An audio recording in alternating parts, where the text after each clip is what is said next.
안녕하세요. 최기란 변호사입니다.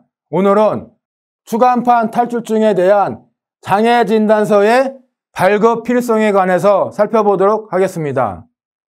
교통사고로 추간판 탈출증의 진단을 받게 되면 수술을 하는 경우와 수술을 하지 않는 경우가 있습니다.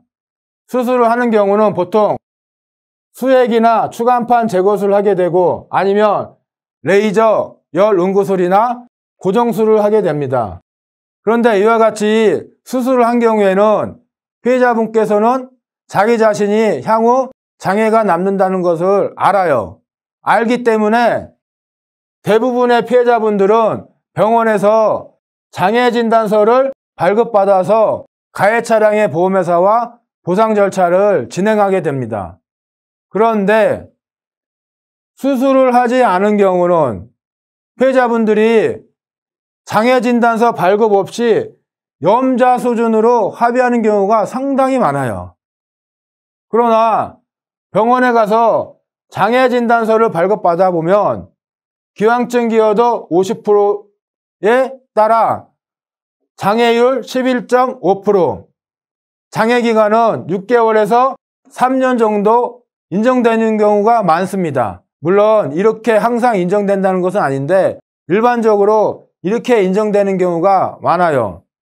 이렇게 인정이 되면 피해자분은 장애율 11.5%에 따른 일시기익을 장애기간 6개월에서 3년 동안 보상을 받을 수가 있는 것입니다. 구독, 좋아요, 알림 설정 부탁드립니다. 따라서 반드시 비록 추간판 탈출증에 대해서 수술을 하지 않았다 하더라도 장애진단서를 발급받아서 보험회사와 보상 절차를 진행하셔야 돼요. 그런데 이와 같이 수술을 하지 않은 추간판 탈출증의 경우에는 사실 소송을 제기해서 보상을 받을 실익은 많지는 않아요. 왜 그러냐면 소송을 하기 위해서는 변호사 선임을 해야 되죠. 그래서 변호사 선임비가 들어갑니다. 법원에 인지대 송달료를 납부해야 되고 장애 판정 비용도 들어가고 또한 소송은 약 1년 정도 걸려요.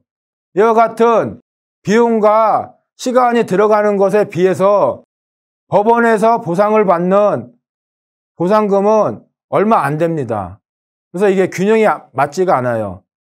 따라서 추간판 탈출증으로 피해자분께서 소송을 하는 것은 사실은 실익이 많지는 않습니다. 그렇기 때문에 되도록이면 장애진단서를 발급받아서 그러한 객관적 근거를 기초로 보험회사와 잘 협의를 하실 필요가 있습니다. 그런데 예를 들어 월소득이 높은 경우라면 어떤 분들이 그럴까요?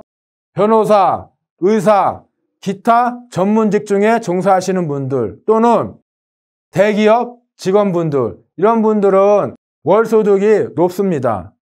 이렇게 월소득이 높은 경우에는 비록 장애율 11.5%, 장애기간 6개월에서 3년 정도밖에 안 된다고 해도 보상을 받을 금액이 커져버려요. 월급이 높기 때문에. 그래서 저와 같이 월소득이 높으신 분들은 소송을 해서 보상을 받을 만한 실익이 있습니다. 그래서 이와 같은 분들은 소송을 제기해서 법원이 지정해준 병원에서 장애 판정을 받아서 그에 따른 보상을 받을 필요가 있습니다. 예, 이상입니다. 오늘 영상을 시청해 주셔서 감사합니다.